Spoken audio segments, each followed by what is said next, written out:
اعوذ باللہ من الشیطان الرجیم بسم اللہ الرحمن الرحیم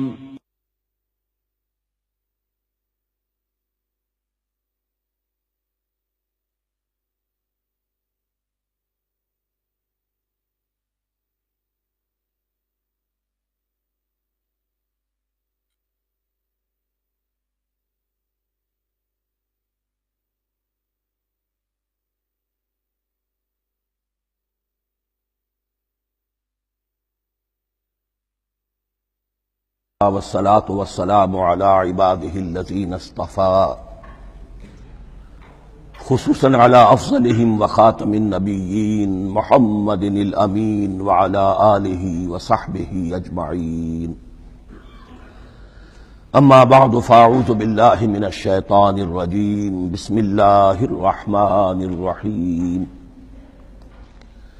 الحمد لله رب العالمين الرحمن الرحيم مالك يوم الدين إياك نعبد وإياك نستعين اهدنا الصراط المستقيم صراط الذين أنعمت عليهم غير المغضوب عليهم ولا الضالين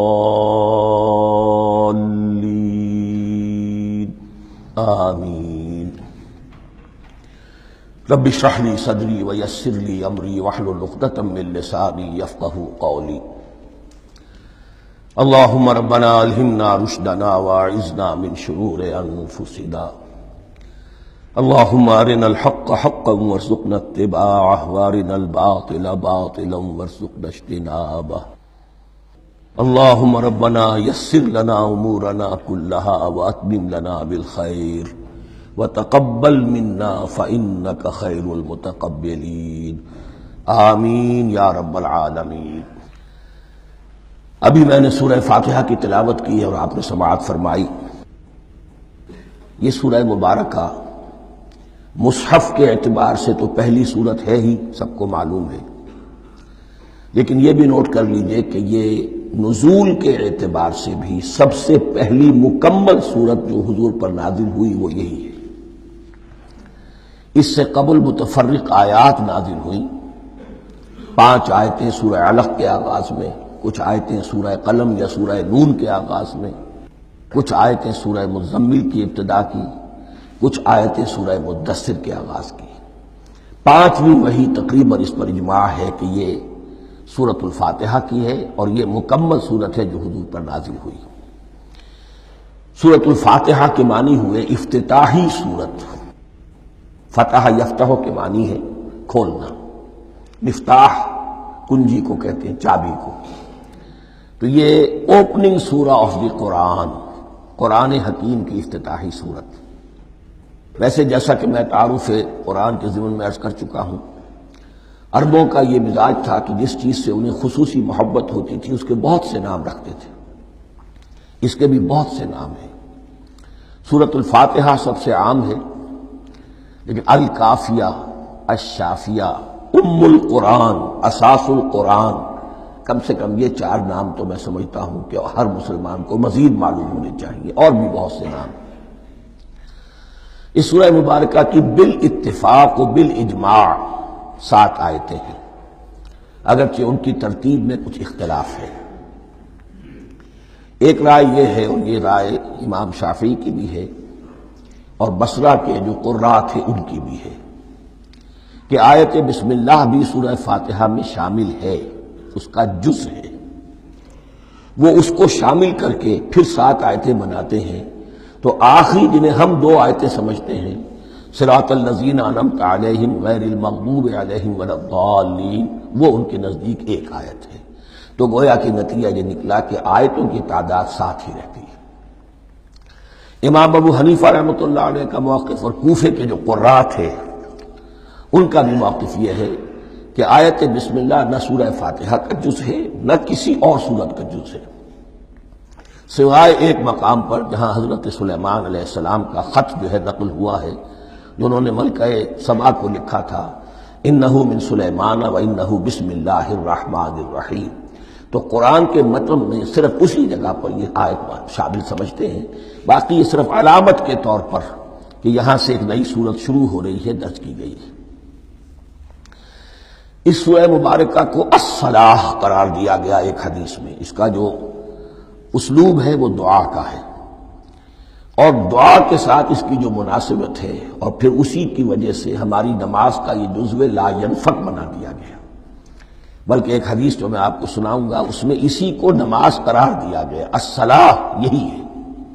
ویسے وہ حدیث مبارک موجود ہے، من لم یقرأ بفاتحۃ الکتاب لا صلاۃ لمن لم یقرأ بفاتحۃ الکتاب. جو شخص سورہ فاتحہ کی تلاوت نہیں کرتا اس کی کوئی نماز نہیں.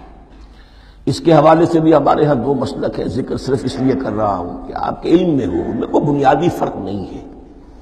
کسی بھی ایک رائے کا انسان قائل اور حامل ہو سکتا ہے بغیر اس کے کہ دوسرے کو بالکل غلط قرار دے، بلکہ یہ کہ اس کے لیے بھی گنجائش اپنے ذہن میں اور اپنے دل میں رکھے. اور دوسری آیت یہ ہے کہ اس کا حصہ نہیں ہے. اسی اعتبار سے یہ کہ یہ سورہ مبارکہ نماز میں پڑھی جانی ضروری ہے. لا صلاۃ لمن لم یقرأ بفاتحۃ الکتاب. البتہ یہ اختلاف ہے، یہ بات جو میں ذکر کر رہا تھا جو ذہن سے نکل گئی، کہ آیا مقتدی جو ہے امام کے پیچھے کھڑا ہو کر جب نماز پڑھ رہا ہو تو کیا اس صورت میں بھی اس کے لیے لازم ہے کہ سورہ فاتحہ پڑھیں؟ اس میں دو رائے ہو گئی، بلکہ تین. ایک رائے انتہائی ہے اور وہ فقہ حنفی کی طرف منسوب ہے کہ اگر آپ امام کے پیچھے مقتدی کی حیثیت سے نماز پڑھ رہے ہیں تو کسی بھی رکعت میں آپ سورہ فاتحہ نہیں پڑھیں گے. ایک دوسری بالکل برعکس رائے ہے، وہ امام شافعی رحمۃ اللہ علیہ کی ہے کہ ہر حالت میں چاہے امام جہری رکعت پڑھا رہا ہو جس میں وہ بلند آواز سے سورہ فاتحہ پڑھ رہا ہو، اور چاہے وہ سری رکعت ہو، ہر حالت میں مقتدی کو بھی پڑھنی ہے. ایک تیسری رائے بین بین ہے، وہ امام مالک کی ہے رحمۃ اللہ علیہ، کہ جو سری رکعت ہے جس میں کہ امام بھی خاموشی سے پڑھ رہا ہے مقتدیوں کو بھی پڑھنی چاہیے. جو جہری رکعت ہے جس میں کہ امام بلند آواز سے پڑھ رہا ہے اس میں مقتدیوں کو خاموش رہ کر پوری توجہ جو ہے سننے پر صرف کر دینی چاہیے. اذا قرئ القرآن فاستمعوا له وانصتوا. جب قرآن پڑھا جا رہا ہو تو پوری توجہ اس کے پڑھنے پر مرکوز کر دو اور خود خاموش رہو. میرے اپنی رائے میں یہ تیسری رائے سب سے زیادہ صائب ہے اور اس میں کسی طرح کی بھی کوئی پیچیدگی پیدا نہیں ہوتی.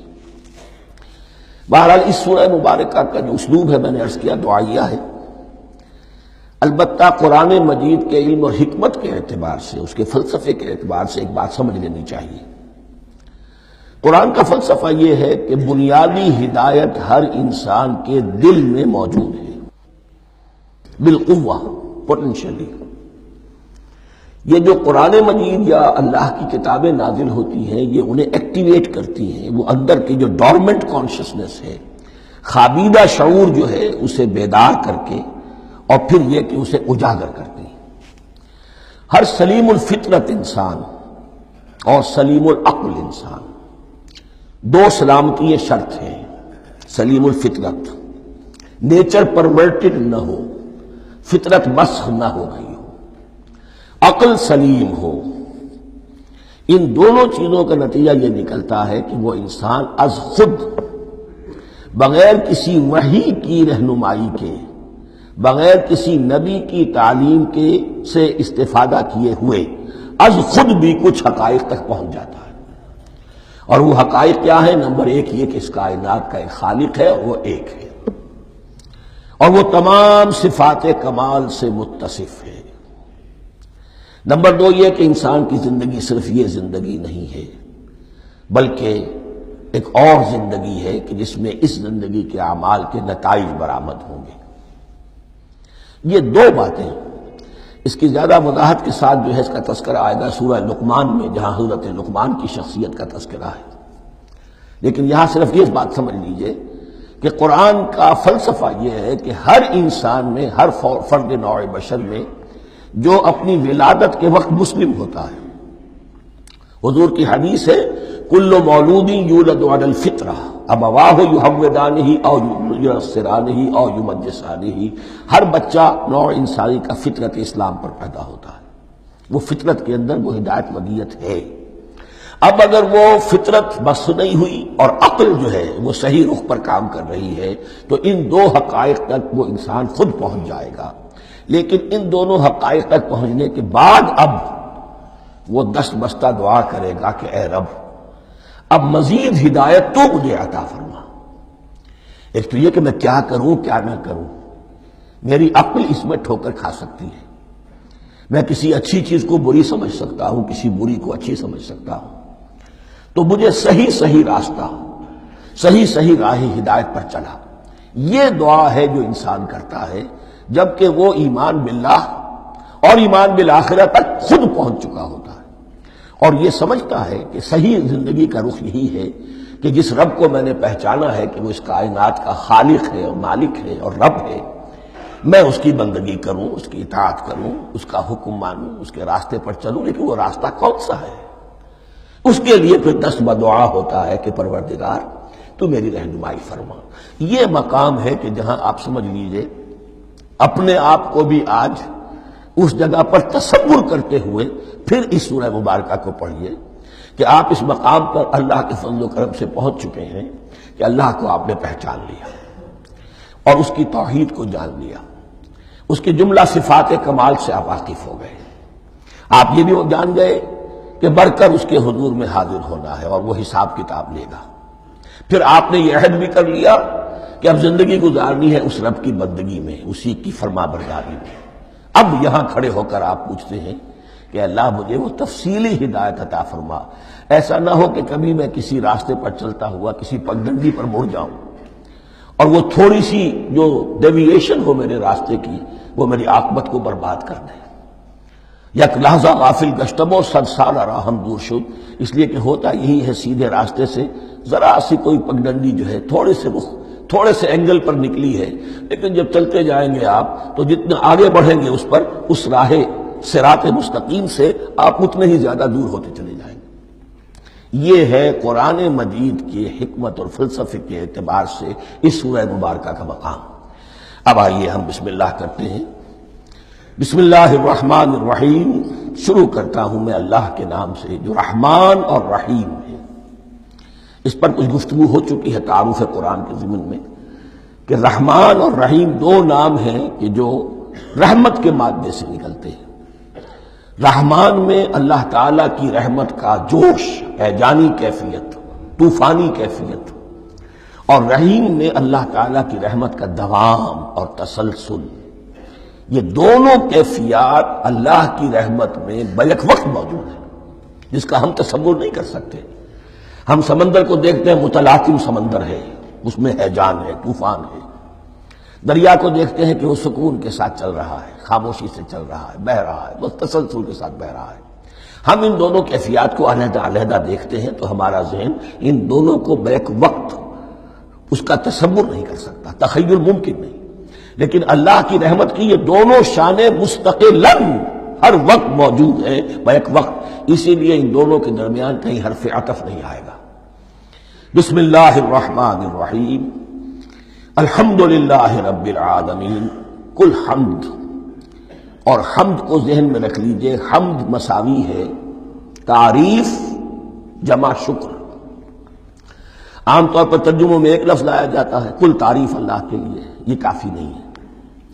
تعریف آپ کسی شے کی کر سکتے ہیں جس میں کوئی حسن ہے، خوبی ہے، کسی بھی اعتبار سے، خواہ آپ کو اس کے حسن و خوبی سے کوئی فائدہ حاصل نہیں ہو رہا۔ ایک پھول ہے، بہت خوبصورت ہے، بس ٹھیک ہے، خوبصورت ہے، آپ نے کہا، تعریف کر دی۔ شکر کرتے ہیں آپ اس شے کا جس سے آپ کو کوئی فائدہ پہنچا ہو، استفادہ ہوا ہو، آپ کی کوئی ضرورت پوری ہوئی ہو، آپ کی کوئی مشکل رفع ہوئی ہو۔ اور آپ دیکھیں گے کہ حمد میں یہ شکر کا پہلو غالب ہے۔ جتنی بھی دعائیں ہیں حضور سے منقول، شکر کے مقام پر وہاں حمد آتا ہے۔ بھوک لگی ہوئی تھی، کھانا کھایا، الحمدللہ الذی اطعمنی وسقانی۔ اب یہاں دیکھیے ترجمہ تعریف نہیں، شکر ہے اس اللہ کا جس نے مجھے کھلایا اور پلایا۔ آپ بیت الخلاء سے باہر آئے، نجاستیں آپ سے دور ہو گئیں، طبیعت میں انشراح ہوا، الحمدللہ الذی اذھب عنی الاذی وعافانی۔ وہ شکر ہے اس اللہ کا جس نے اذیت بخش چیزیں مجھ سے دور کر دی اور مجھے عافیت بخشی۔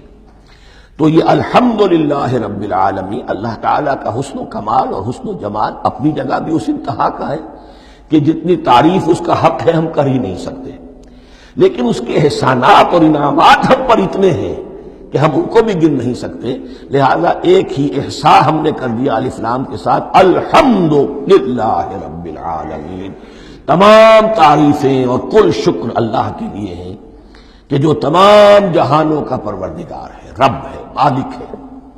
رب میں ایک مفہوم ہوتا ہے ربوبیت کا، اور اس میں مفہوم شامل ہوتا ہے تربیت کا، ربیانی صغیرہ۔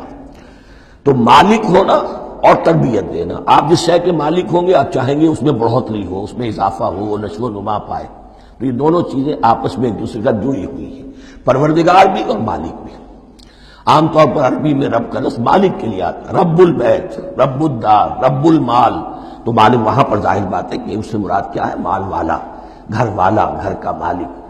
تو کل شکر اور کل تعریف اس اللہ کے لیے ہے جو تمام جہانوں کا مالک بھی ہے اور پروردگار بھی ہے۔ الرحمن الرحیم، رحمان ہے اور رحیم ہے، اب دوبارہ اس کی میں وضاحت نہیں کروں گا۔ مالک یوم الدین، یوم دین کا مختار مطلق ہے۔ دین عربی زبان میں کہتے ہیں بدلے کو، دناہم کما دانو، کما تدینو تو دانو، یہ کہاوت ہے، جیسے اردو میں ہم کہتے ہیں جیسا کرو گے ویسا بھرو گے، کما تدینو تو دانو، تو یہ ہے بدلہ، اس کا بنیادی مفہوم جو ہے وہ بدلہ ہے۔ تو بدلے کا ایک دن ہے جس دن فیصلہ ہوگا کہ کون کیا کما کر لایا ہے، اسے کیا بدلہ ملنا چاہیے۔ آیا اس کا برائیوں کا پلڑا بھاری ہے کہ اسے سزا ملنی چاہیے، یا اس کی حسنات اور نیکیوں کا پلڑا بھاری ہے کہ اسے جزا ملنی چاہیے، اس کا انعام اور اکرام کے ساتھ معاملہ کیا جانا چاہیے، وہ ایک دن ہے، اسے ہم یوم القیامہ کہتے ہیں۔ اور لیکن اصل بات جو یہاں کہی گئی، یعنی ایک جملے میں تین باتوں کا اعتراف ہو رہا ہے۔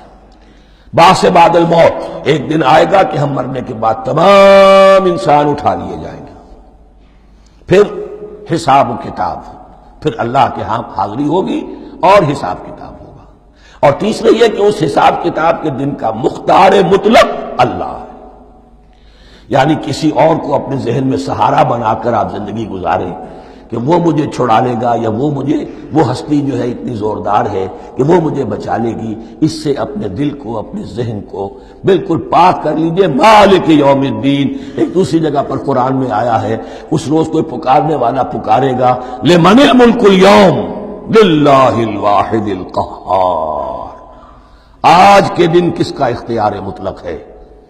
اور پھر کہا جائے گا اللہ کے لیے، الواحد قہار، جو پوری طرح چھایا ہوا ہے، بس تولی ہے۔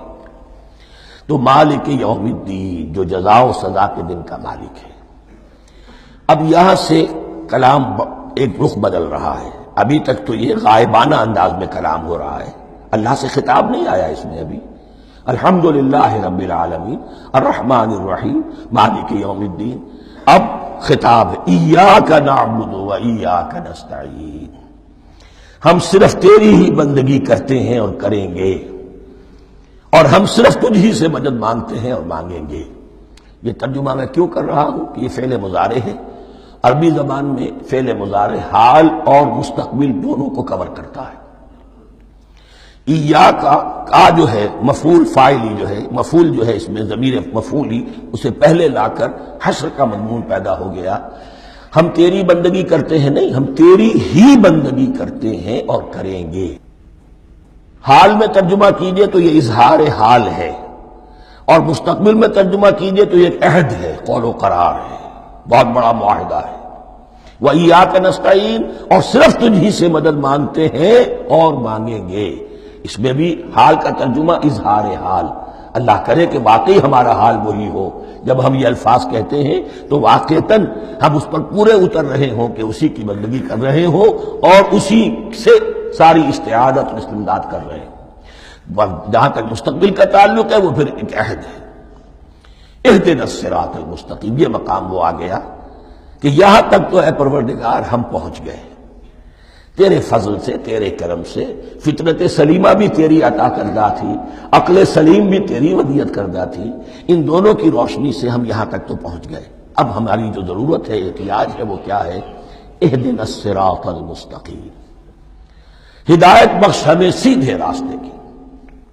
یہاں دو باتیں سمجھ لیجئے، انفرادی سطح پر انسان کے لیے نہ معلوم کتنے مرحلے آتے ہیں ہر روز کہ جس میں وہ ایک چھٹک کر کھڑا ہو جاتا ہے، یہ کروں یا یہ کروں، دو آلٹرنیٹو سامنے آ رہے ہیں، فیصلہ کرنا مشکل ہو رہا ہے، قدم قدم پر ہدایت کی ضرورت ہے۔ اور اجتماعی طور پر نوع انسانی تین بڑے بڑے تمدنی مسائل میں واقعہ یہ ہے کہ تسلیم کر لیا جانا چاہیے کہ عقل انسانی اس کو راستہ نہیں دکھا سکتی۔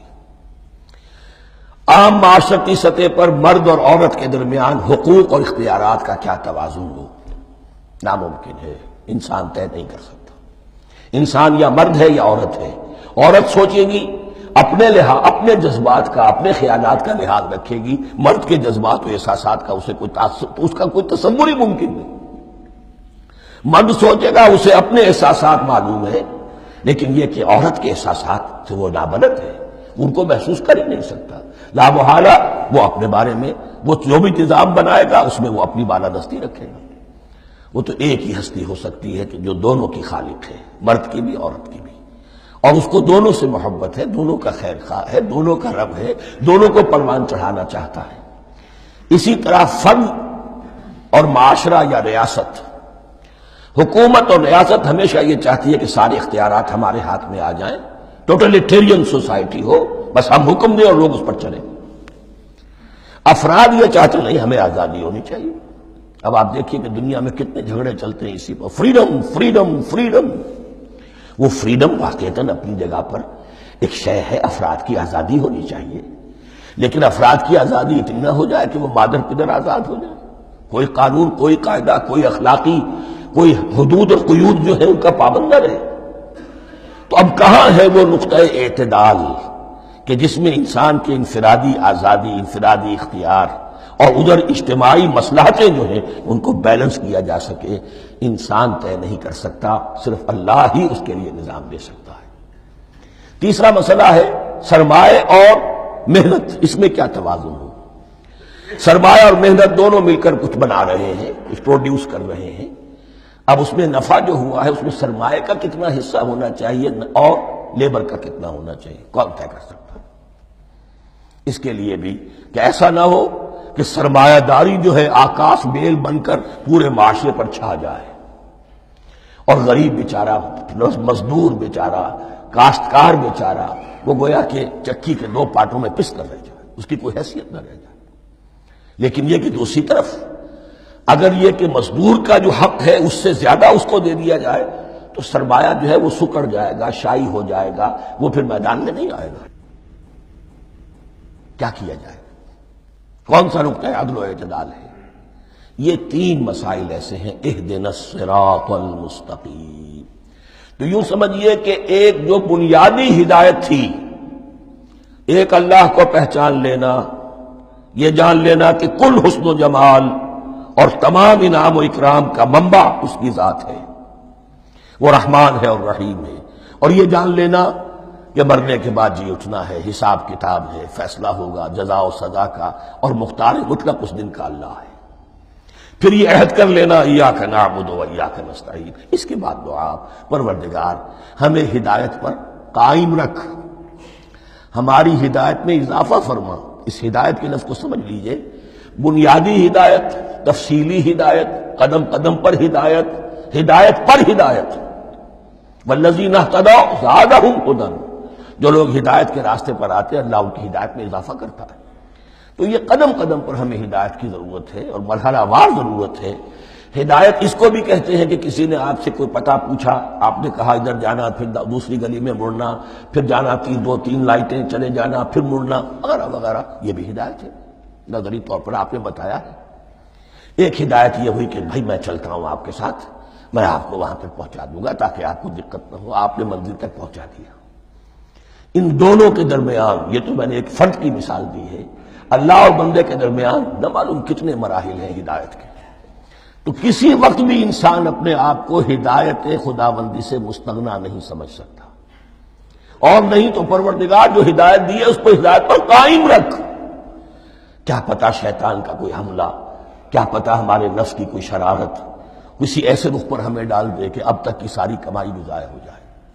لہذا یہ نہ سمجھیے کہ جب یہ ساری چیزیں ان کو معلوم تھی، ان چیزوں کا تو اقرار کر رہے تو اب ہدایت کون سی مانگ رہے ہیں؟ تو ہدایت کا تو بڑا میدان کھلا ہوا ہے، اور اس ہدایت کی وہ جو میں نے آخری شکل آپ کو بتائی ہے کہ منزل مقصود تک پہنچا دے، یہ ہدایت بھی قرآن مجید میں اس معنی میں بھی لفظ آیا ہے کہ اہل جنت جب جنت میں داخل ہوں گے تو جو ترانہ حمد ان کی زبان پر اس وقت ہوگا وہ کیا ہے؟ الحمدللہ الذی ہدانا لہذا وما کننا لنہتدی لولا ان ہدانا اللہ۔ کل شکر اللہ کا جس نے ہمیں یہاں تک پہنچا دیا، ہدایت دی یہاں تک پہنچا دیا، اور ہم ہرگز نہ پہنچ پاتے، ہم ہرگز ہدایت یافتہ نہ ہو سکتے اگر اللہ ہی ہمیں ہدایت نہ دیتا۔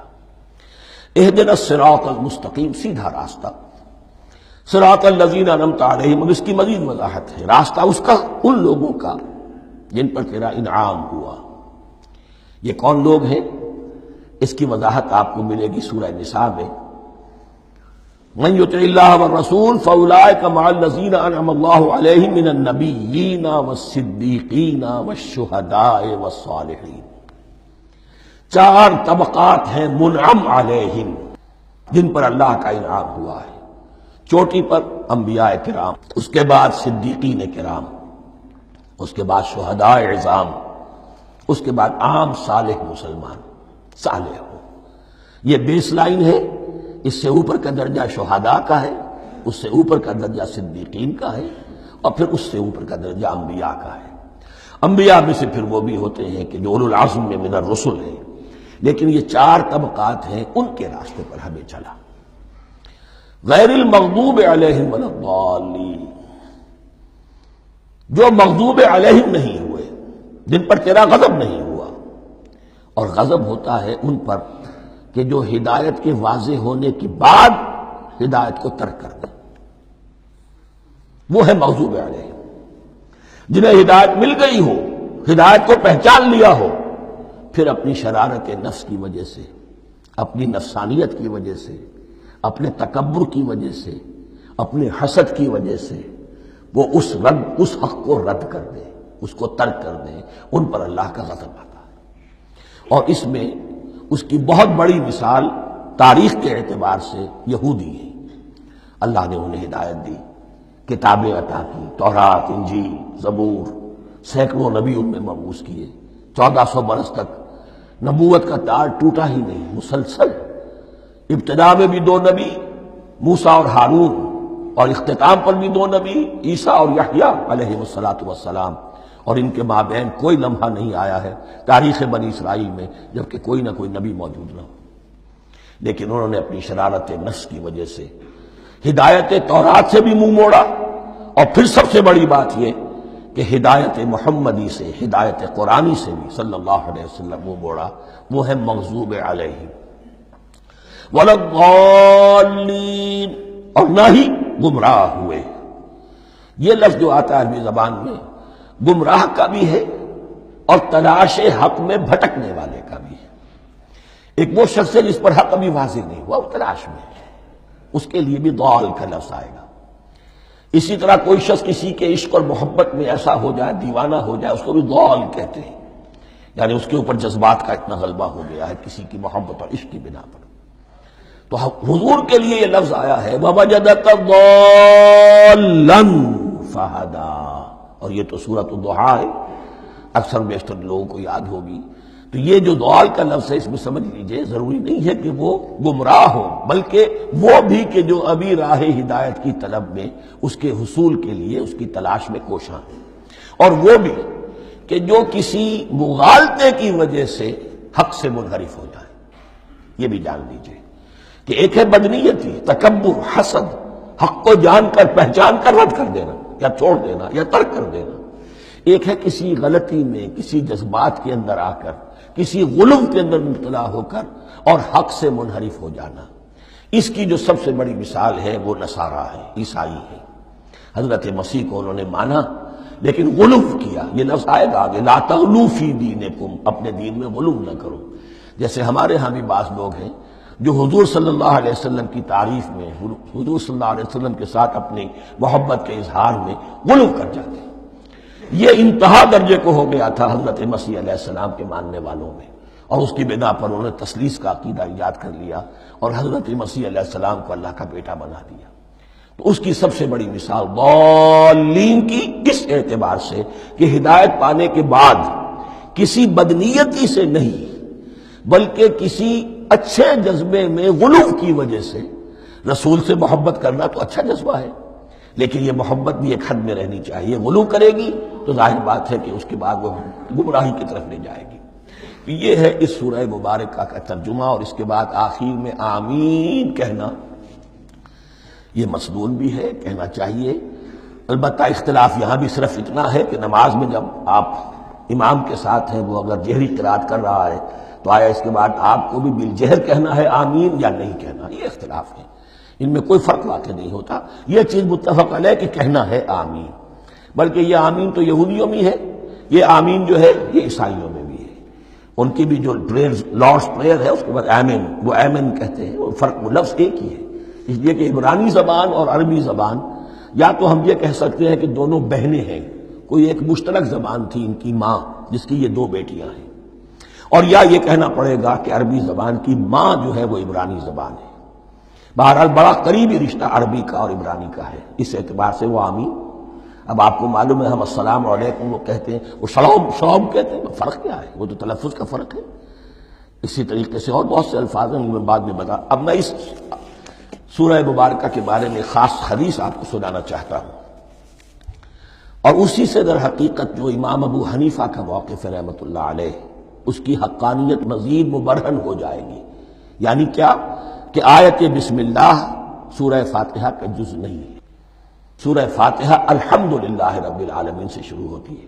وہ میں آپ کو بتانا بھول گیا کہ جن کے نزدیک یہ سورت کا جز ہے وہ پھر جہری قرات میں بسم اللہ الرحمن بھی بلند آواز سے کہیں گے، اور جن کے نزدیک یہ سورہ فاتحہ کا جز نہیں ہے وہ نہیں کہیں گے، وہ الحمدللہ رب العالمین سے قرات کریں گے۔ تو کوئی فرق نہیں ہے بنیادی۔ یہ حدیث جو ہے یہ مسلم شریف میں ہے اور حدیث قدسی ہے، اس کے راوی حضرت ابو ہریرہ ہیں رضی اللہ تعالی عنہ، اور اس حدیث نے اس سورت کے مضامین کا نہایت عمدہ تجزیہ کر دیا ہے۔ حدیث کے الفاظ سن لیجئے، قسمت الصلاۃ بینی و بین عبدی نصفین۔ اللہ تعالیٰ فرما رہے ہیں، حدیث قدسی ہے، میں نے نماز کو، صلاۃ کو اپنے اور اپنے بندے کے درمیان آدھا آدھا تقسیم کر لیا، فنصفها لی ونصفها لعبدی، اس کا نصف جو ہے وہ میرے لیے ہے اور نصف جو ہے وہ میرے بندے کے لیے ہے، وَلِعَبْدِي مَا سَأَلَ، اور جو میرے بندے نے مانگا میں اسے دوں گا، میرا وعدہ ہے یا میں نے اسے دیا۔ اس کے بعد اس کی تفصیل آتی ہے، اذا قال العبد، جب بندہ کہتا ہے الحمدللہ رب العالمین، قال اللہ حمدنی عبدی، جب بندہ کہتا ہے الحمدللہ رب العالمین، اللہ فرماتا ہے میرے بندے نے میری حمد کی۔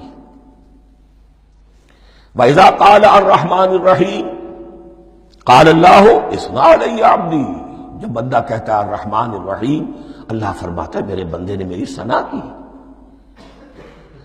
وَإِذَا قَالَ مَالِكِ يَوْمِ الدِّينِ قَالَ اللَّهُ تَعَالَى مَجَّدَنِي عَبْدِي، میرے بندے نے میری تمجید بیان کی، میری بزرگی بیان کی۔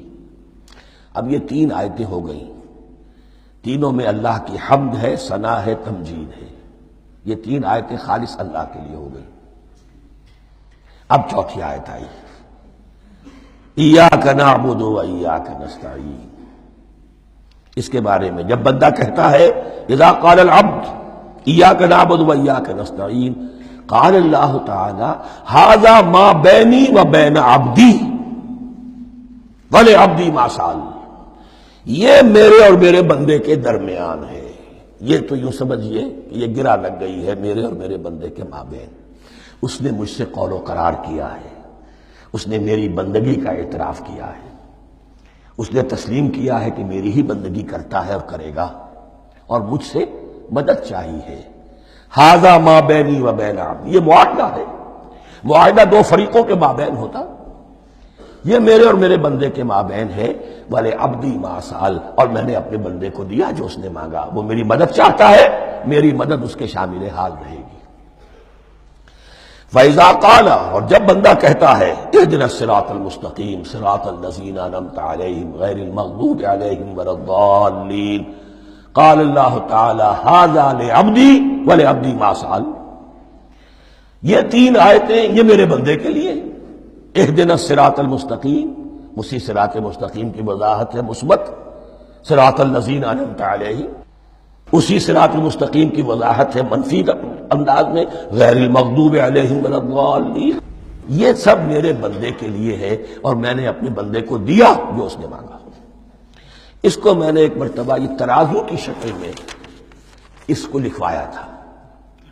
دیکھیے یہ ایاک نعبد و ایاک نستعین، یہ ہے وہ ترازی کی وہ ڈنڈی، واو جو ہے ایاک نعبد و ایاک نستعین، واو جو ہے گویا کہ وہ مٹھ ہے جس سے کہ ترازو کو پکڑا جاتا ہے۔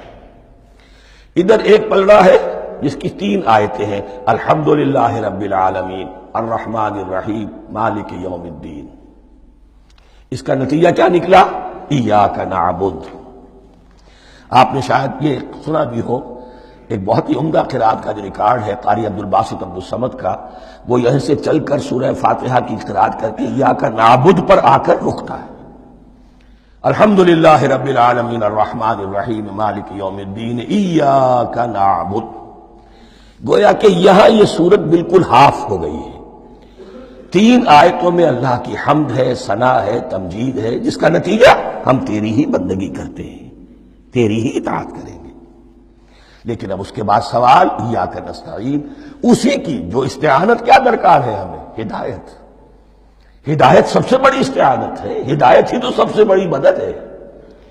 اهدنا الصراط المستقیم صراط الذین انعمت علیہم غیر المغضوب علیہم ولا الضالین، یہ ایاک نستعین کے حکم کے ساتھ یہ تین آیتیں آ گئیں، اهدنا الصراط المستقیم صراط الذین انعمت علیہم غیر المغضوب علیہم ولا الضالین، قسمت الصلاة بینی وبین عبدی نصفین فنصفها لی ونصفها لعبدی ولعبدی ما سأل۔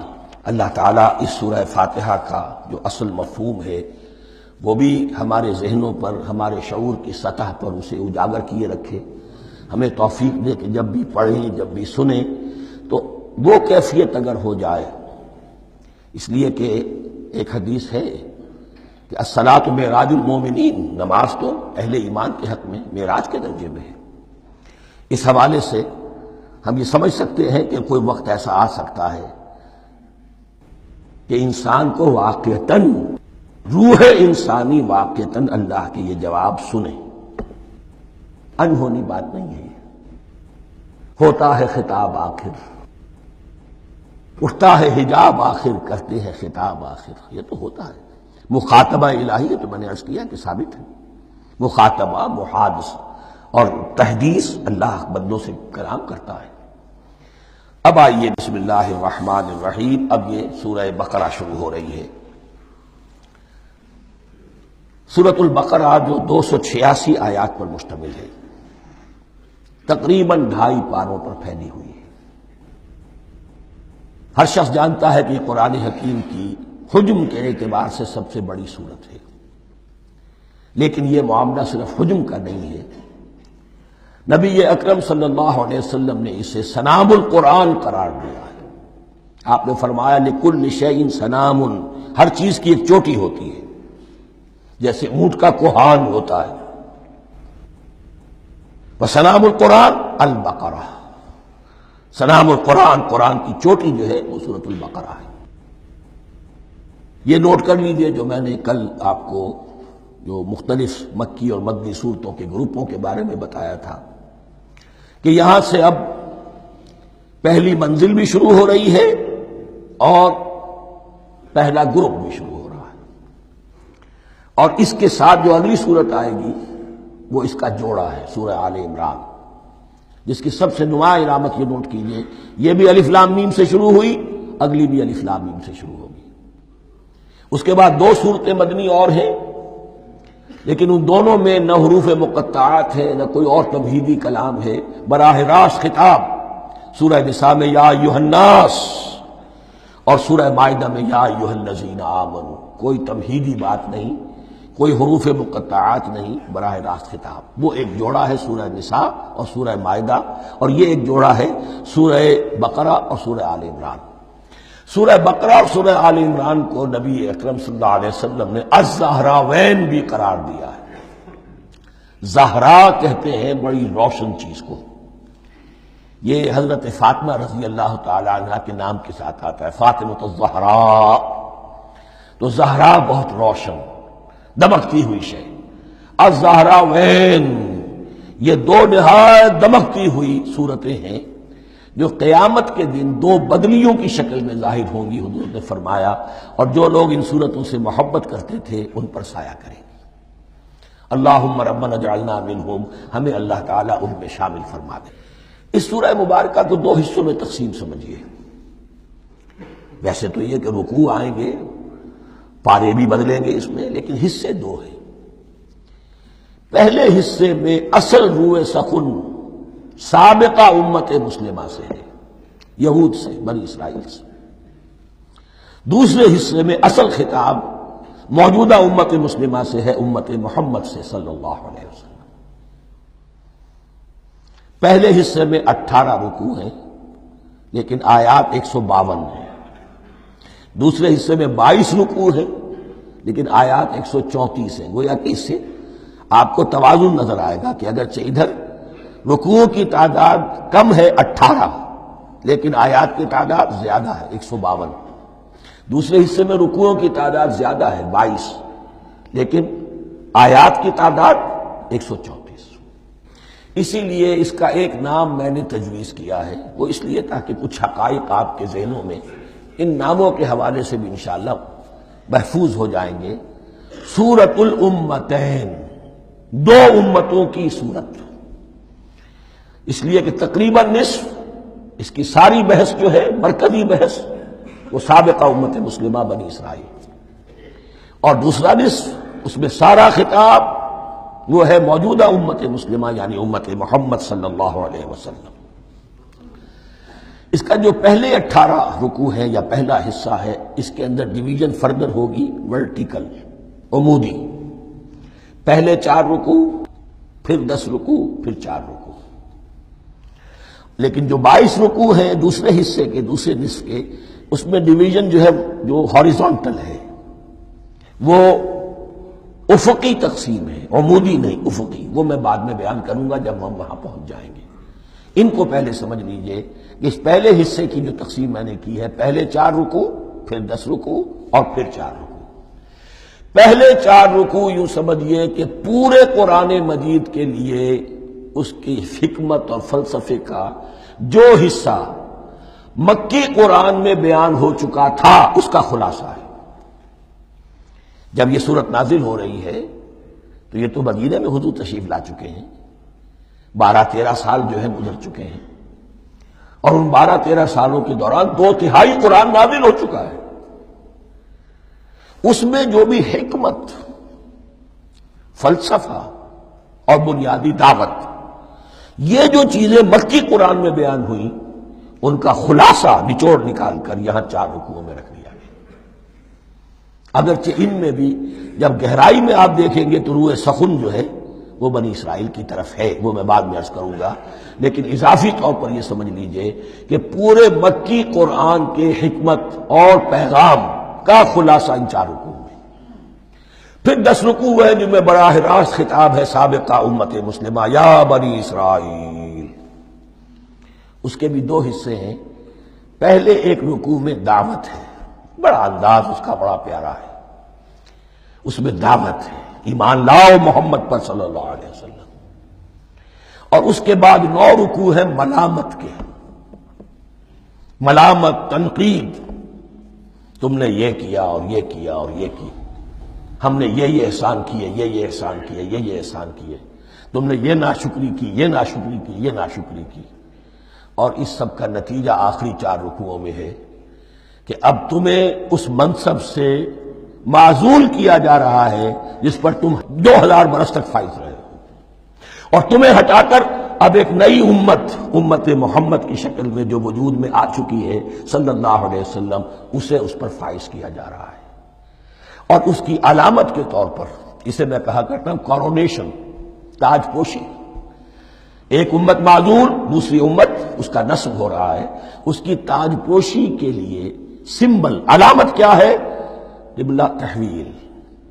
وہ قبلہ یروشلم سابقہ امت کا قبلہ اب ادھر رخ نہیں ہوگا، اب اہل توحید کا قبلہ یہ مکے کی طرف ہوگا، بیت اللہ کی طرف ہوگا. تو تحویل قبلہ کا مضمون ہے جو ان 4 رکوعوں میں آتا ہے. تو یہ میں نے تھوڑی سی تمہید جو ہے آپ کے سامنے رکھ دی ہے. اب بسم اللہ کیجئے. بسم اللہ الرحمن الرحیم. الف لام میم. الف لام میم یہ حروف مقطعات ہیں، یہ علیحدہ علیحدہ پڑھے جاتے ہیں، علم نہیں پڑھ سکتے اس کو. الف لام میم، ہا میم ہے، ہا علیحدہ میم علیحدہ، اگرچہ لکھے ہوئے ہوتے ہیں جڑے ہوئے. کاف ہا یا عین صاد لکھے ہوئے جڑے ہوئے، پڑھے جائیں گے علیحدہ علیحدہ. قطع علیحدہ کرنا. تو حروف مقطعات ان کے بارے میں ایک بات تو جو ہے اجماعی ہے، سب کے نزدیک مسلم ہے. ان کا کوئی حتمی مفہوم اور ان کے حتمی معنی کسی کو معلوم نہیں سوائے اللہ اور اس کے رسول کے. اس معنی میں یوں بھی کہا گیا یہ کوڈ ورڈز ہیں، جیسے کہ کوئی میسیجز جو ہیں ادھر ادھر بھیجے جاتے ہیں، سیکرٹ میسیجز، تو کچھ کوڈ ورڈز ہوتے ہیں جس سے سمجھ میں آتا ہے کہ یہ بات واقعتاً صحیح سورس سے آ رہی ہے، واللہ عالم. لیکن اس کا کوئی مفہوم اور اس کے معنی جو ہیں وہ اتفاق اس پر ہے، اگرچہ بعض حضرات نے کچھ اپنی سی کوشش کی ہے، کچھ مفہوم جو ہے بنانے کی، وہ اپنی جگہ پر ہے. لیکن یہ کہ کسی حضرت عبداللہ ابن عباس رضی اللہ تعالی عنہما نے بعض ایسی کوششیں کی ہیں، لیکن ان کی رائے کو بھی ان کی ذاتی رائے سمجھا گیا ہے، امت نے اسے قبول نہیں کیا. اجماع اور کنسنسس اسی پر ہے کہ اس کے معنی اور مفہوم کسی کو معلوم نہیں سوائے اللہ اور اس کے رسول کے. البتہ بعض چیزیں ایسی ہیں کہ وہ اگر نوٹ کر لی جائیں تو شاید آئندہ اس میں کچھ راز کھلنے کے امکانات پیدا ہو جائیں. دیکھیے عربی زبان کے جو الفابیٹس ہیں ان کی تعداد 29 ہے یا 28 ہے، میں بتا چکا ہوں. الف اور حمزہ کو ایک سمجھے تو 28 ورنہ 29. پہلی بات یہ نوٹ کیجئے قرآن حکیم کی 114 سورتوں میں سے 29 سورتوں میں ان کے شروع میں یہ حروف مقطعات آئے ہیں. دوسری بات یہ کہ اس میں 28 کا نصف کیجئے تو 14 استعمال ہوئے، 14 نہیں استعمال ہوئے، بالکل آدھی تعداد استعمال ہوئی ہے. تیسرے یہ کہ جو شروع اور آخر اور درمیان 3 حصوں میں تقسیم کر دیجئے آپ، 9 9 9 پلواری 27، ایک طرف 10 رہ جائیں گے. پہلے حصے میں سے بہت کم حروف لیے گئے، بہت کم. آخری حصے کے تقریباً تمام حروف ہیں تقریباً. درمیانی حصہ وہ ہے کہ جس میں آپ نے دیکھا ہے کہ عربی میں جوڑوں کی شکل میں ہے، صاد ضاد، فرق کیا ہے نقطے کا، سین شین فرق کیا ہے نقطوں کا، را زا فرق کیا ہے نقطے کا. تو جو بھی نقطے والا لفظ ہے وہ نہیں لیا گیا، اور جو بغیر نقطے کے غیر منقوط ہے وہ لیا گیا. پھر اس میں 3 صورتیں ہیں جن میں ایک ایک حرف آیا ہے، سورہ قاف، سورہ نون، سورہ صاد. پھر صورتیں ہیں جن میں 2 2 آئی ہیں، جن میں 3 3 آئے ہیں، پھر 4 4 آئے ہیں. 2 ہی صورتیں ہیں جن میں 4 4 ہیں، اور 2 ہی صورتیں جن میں 5 5 ہیں. تو یہ ہے صرف یوں سمجھیے کہ اعداد و شمار. اس کے حوالے سے کچھ آدمی غور کرے تو شاید کوئی بات نکلے. باقی وہ مثال میں آپ کو بتا دیتا ہوں کہ حضرت عبداللہ ابن عباس نے ایک رائے ظاہر کی کہ الف لام میم در حقیقت ایک جملے کا خلاصہ ہے. انا اللہ اعلم، پہلا لفظ انا اس کا الف لے لیا، درمیانی لفظ اللہ اس کا درمیانی لام لے لیا، تیسرا لفظ اعلم یہ آخری لفظ ہے، آخری حرف میم لے لیا. انا اللہ اعلم، میں اللہ جانتا ہوں، واللہ اعلم، واقعتاً اللہ ہی جانتا ہے. یہ حضرت عبداللہ ابن عباس کی رائے ہے، لیکن اگرچہ انہیں حبر الامت مانا گیا ہے، لیکن یہ کہ ان کی اس رائے کو بھی اکثر و بیشتر مفسرین نے قبول نہیں کیا. اب جو پہلے 2 رکوع ہیں اس سورہ بقرہ کے، ان کے بارے میں تعویل عام اور تعویل خاص کا ایک بڑا بنیادی فرق ہے جو نوٹ کر لینا چاہیے.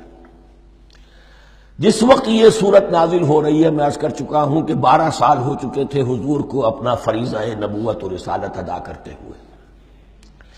ایک جماعت اچھی بھلی تیار ہو چکی تھی جنہوں نے حضور کی دعوت پر لبیک کہا، ایمان لائے اور آپ کی تعلیمات پر عمل کیا۔ وہ ایک گروہ موجود تھا، یہ ابو بکر ہے، یہ عمر ہے، یہ عثمان ہے، یہ طلحہ ہے، یہ زبیر ہے، یہ عبد الرحمن ابن عوف ہے، یہ مصعب بن عمیر ہے، دیکھ لو۔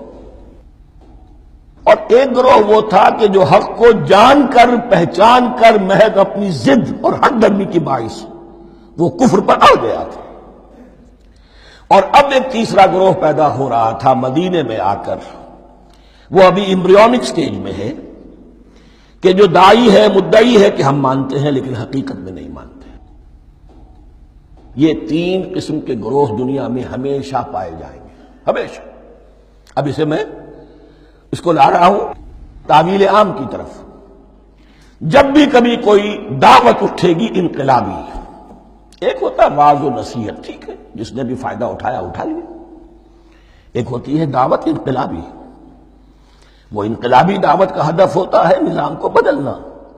نظام بدلتا ہے تو ظاہر بات ہے کہ جو لوگ اس نظام میں جن کے ویسٹڈ انٹرسٹ ہیں اور جن کو پریولیجز حاصل ہیں، جن کے مفادات ہیں، وہ تو لازماً اپنے نظام کا تحفظ کریں گے۔ ٹکراؤ ہوگا، تصادم ہوگا، تصادم میں جانی نقصان بھی ہوگا، مالی نقصان بھی ہوگا۔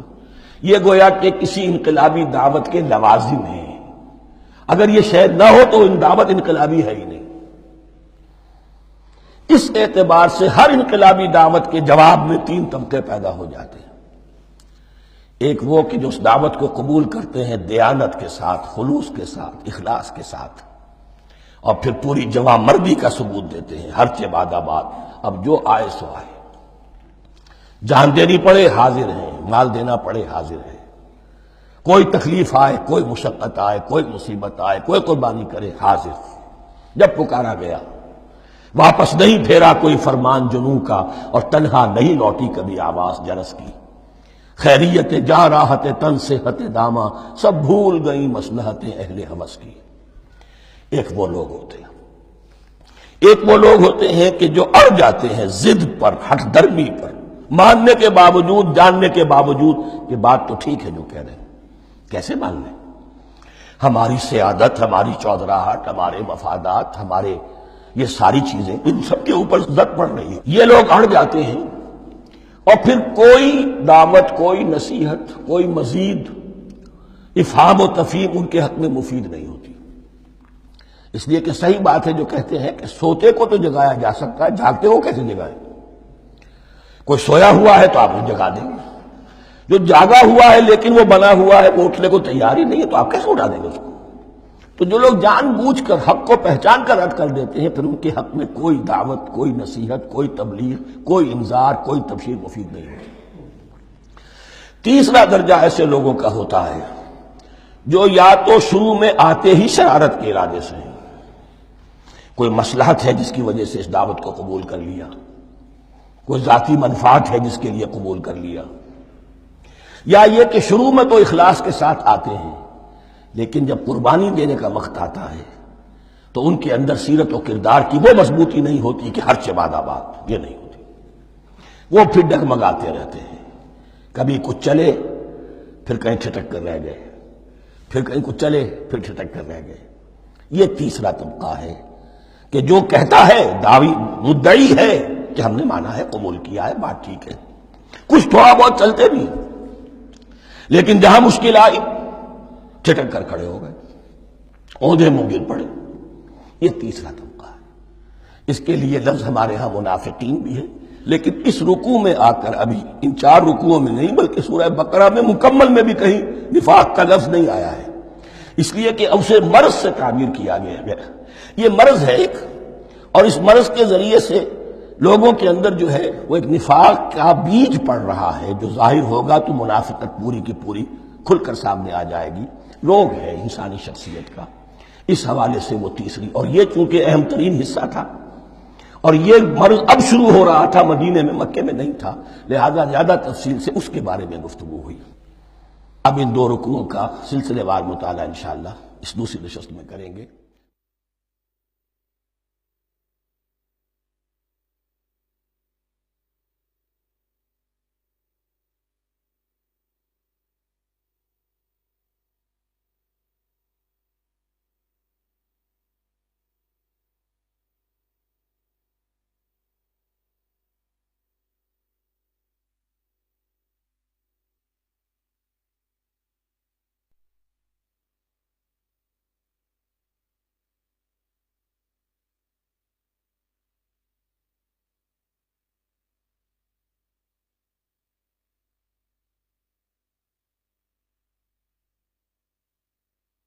أعوذ بالله من الشيطان الرجيم.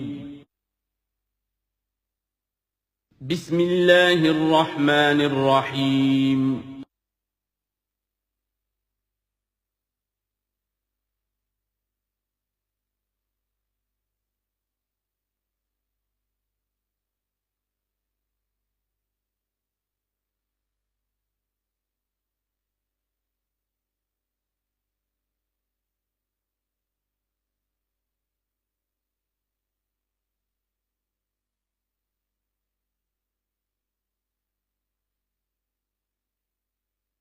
اعوذ باللہ من الشیطان الرجیم بسم اللہ الرحمن الرحیم الف لام میم ذالک الکتاب لا ریب فیہ صدق اللہ العظیم۔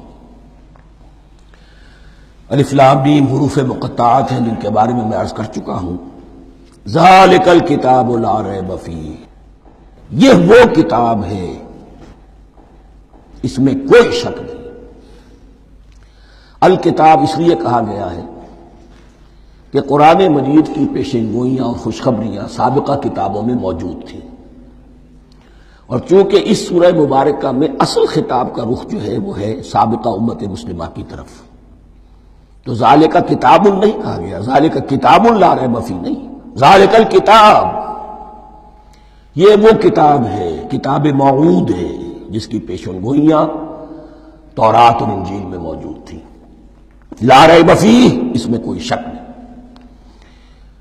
حرف اورا ریب، نئے، تبدیل، نئے، یہی الفاظ آئے ہیں سورہ سجدہ کے شروع میں بھی۔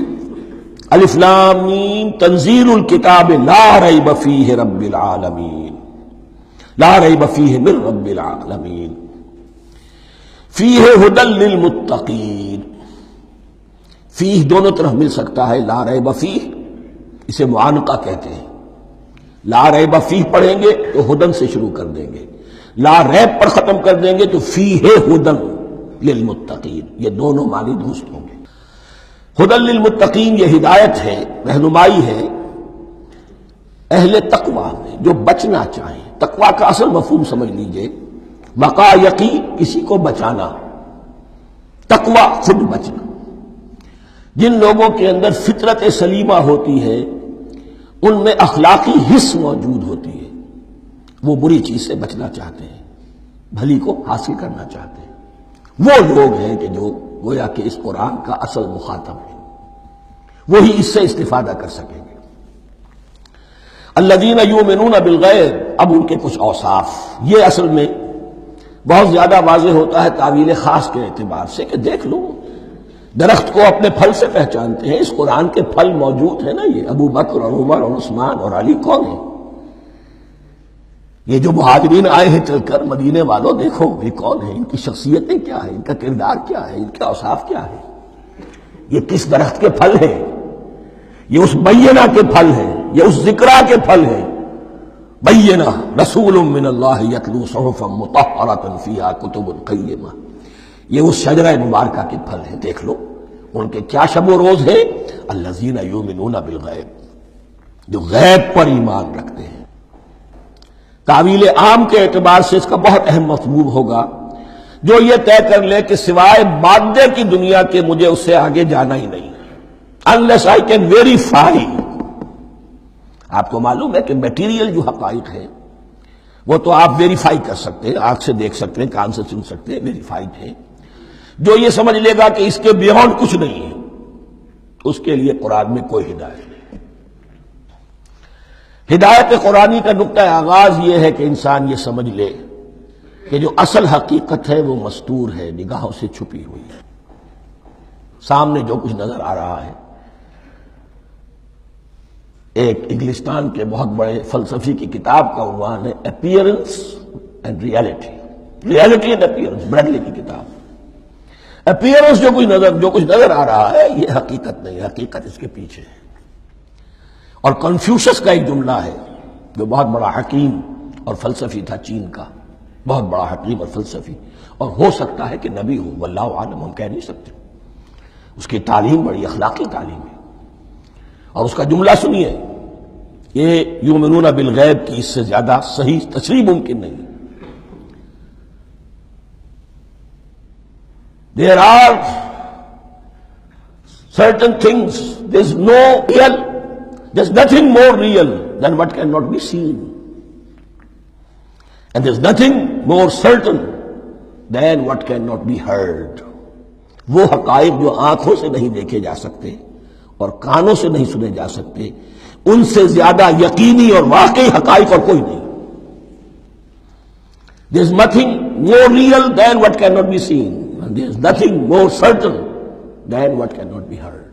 الذین یؤمنون بالغیب ویقیمون الصلاۃ، نماز قائم کرتے ہیں. ومما رزقناہم ينفقون، اور جو کچھ ہم نے انہیں دیا ہے اس میں سے خرچ کرتے ہیں، خیر میں، بھلائی میں، نیکی میں، ابنائے نو کی حاجات کو رفع کرنے میں، لوگوں کی تکلیفیں دور کرنے میں، خود اللہ کے لیے، اللہ کی رضا جوئی کے لیے، اللہ کو قرض حسنہ دیتے ہوئے. والذین یؤمنون بما انزل الیک وما انزل من قبلک، اور وہ کہ جو ایمان رکھتے ہیں اس پر بھی جو آپ پر نازل کیا گیا ہے محمد صلی اللہ علیہ وسلم، اور اس پر بھی کہ جو آپ سے پہلے نازل کیا گیا. یہ بہت اہم الفاظ ہیں، اس لیے کہ عام طور پر آج کل ہمارے ہاں یہ خیال پھیلا ہوا ہے کہ یہ تورات اور انجیل کے پڑھنے کا کوئی فائدہ نہیں، کوئی ضرورت نہیں. کوئی ضرورت نہیں کی حد تک تو شاید بات صحیح ہو، لیکن کوئی فائدہ نہیں، یہ بالکل غلط ہے. یہ ابتدا ہے قرآن کی، اور کس قدر اہتمام کے ساتھ کہا جا رہا ہے. ایمان صرف قرآن پر نہیں، اس پر بھی کہ جو اس سے پہلے نازل کیا گیا. اور سورہ نساء کی آیت، اور سورہ نساء نازل ہوئی کہیں جا کر سن 6 ہجری میں. یا ایھا الذین آمنوا آمنوا باللہ ورسولہ والکتاب الذی نزل علی رسولہ والکتاب الذی انزل من قبل. تو اس سے ایمان جو ہے تورات پر اور انجیل پر اور زبور پر اور صحف ابراہیم پر، اجمالی ایمان کی جو اہمیت ہے اس کو اچھی طرح سمجھ لیجیے. البتہ یہ ہے کہ چونکہ ہم سمجھتے ہیں اور جانتے ہیں کہ ان کتابوں میں تحریف ہو گئی ہے، لہذا ان کتابوں کی کوئی شے قرآن پر حجت نہیں ہوگی. جو چیز قرآن سے ٹکرائے گی ہم اس کو رد کر دیں گے. ان کتابوں کی کسی شے کو دلیل کے طور پر نہیں لائیں گے. لیکن جہاں قرآن مجید کی کسی بات کی نفی نہ ہو رہی ہو تو بہت سے حقائق ہمیں ان کتابوں ہی سے ملتے ہیں. انبیاء کے مابین جو زمانی ترتیب ہے، کرونالوجیکل آرڈر جو ہے، وہ تو ہمیں تورات سے ملتا ہے، قرآن میں تو نہیں. قرآن میں کبھی حضرت نوح کا ذکر بعد میں ہے، حضرت موسیٰ کا پہلے. وہاں تو کسی اور پہلو سے ترتیب آتی ہے، لیکن وہاں ہمیں تاریخ ملتی ہے ابراہیم کی، اسحاق کی، یعقوب کی، انبیاء بنی اسرائیل کی، موسیٰ کی، عیسیٰ کی، یہ ساری چیزیں. تو اس کی اہمیت جو ہے اس کو سمجھ لیجئے. والذین یؤمنون بما انزل الیک وما انزل من قبلک وبالآخرۃ ھم یوقنون، آخرت پر وہ یقین رکھتے ہیں. نوٹ کرنے والی بات کیا ہے کہ باقی سب چیزوں کے لیے لفظ ایمان آیا، آخرت کے لیے ایقان. کیوں؟ واقعہ یہ ہے کہ انسان کے عمل کے اعتبار سے سب سے زیادہ مؤثر شے ایمان بالآخرہ ہے. ایمان بالآخرہ ہے تو عمل سیدھا رہے گا کہ ہاں مجھے جواب دہی کرنی ہے، جانا ہے، اٹھنا ہے، اللہ کے حضور حاضری ہے. اگر یہ یقین ہے تو عمل صحیح ہوگا. اس میں کمی ہو گئی تو توحید جو ہے وہ بھی بس ایک عقیدہ، ایک ڈوگما بن کے رہ جائے گی. ایمان بالرسالت بھی بدعات کو جنم دے گا. عید میلاد نبی منا لیجئے، اور کچھ عشقیہ اشعار کہہ دیجئے، نعتیہ اشعار کہہ دیجئے، اللہ اللہ خیر صلی اللہ، یہ ایمان بالرسالت کے مظہر ہوں گے. عمل انسان کا درست ہوتا ہے آخرت کے یقین کے ساتھ. وبالآخرۃ ھم یوقنون، آخرت پر انہی کا یقین ہے، انہی کا یقین ہے. یہ حصر بھی ہے اس اعتبار سے کہ یہودی میں مدعی تھے کہ ہم آخرت پر یقین رکھتے ہیں، یہاں کنٹراسٹ دکھایا جا رہا ہے، آخرت پر یقین رکھنے والے یہ لوگ ہیں. اور تعویل خاص کے اعتبار سے وہ لوگ موجود ہیں تمہاری نگاہوں کے سامنے. 13 برس کی محنت کی کمائی محمد الرسول اللہ صلی اللہ علیہ وسلم کی، اس کتاب کی، یتلو علیہم آیاتہ ویزکیہم ویعلمہم الکتاب والحکمہ، اس کا جو نتیجہ ہے وہ تمہارے سامنے. اولئک علی ھدی من ربہم، یہ وہ لوگ ہیں جو اپنے رب کی طرف سے ہدایت پر ہیں.